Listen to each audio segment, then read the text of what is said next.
জানো বউ, জাহাজ ফুটো হয়ে সেই মাঝ সমুদ্রে সেটি অবস্থা। কেবিনের মধ্যে কতগুলো লোক জলে ডুবে মারা গেল। তাই নাকি? তা মানে তাও কতজন মারা গেল? আর বলো না, প্রায় সে ৭৫ জনের উপর। তা তুমি বাঁচলে কি করে?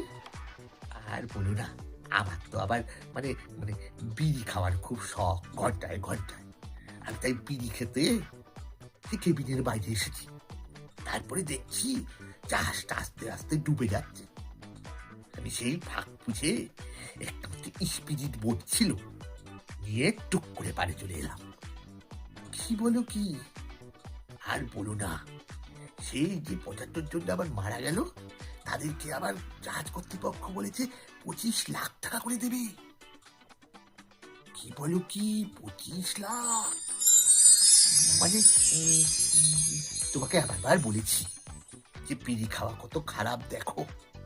২৫ লাখ টাকা তো পেতাম তুমি যদি বিড়ি খাওয়াটা না ধরতে। কি বলো কি, আমি যে বেঁচে, আরে বেঁচে ফেরা না ফেরা, তুমি কি ২৫ লাখ টাকা জমাতে পারবে সারা জীবনে? কিন্তু মরে গিয়ে যদি ২৫ লাখ টাকা দিয়ে যেতে, কি ক্ষতি বা হতো বাপু?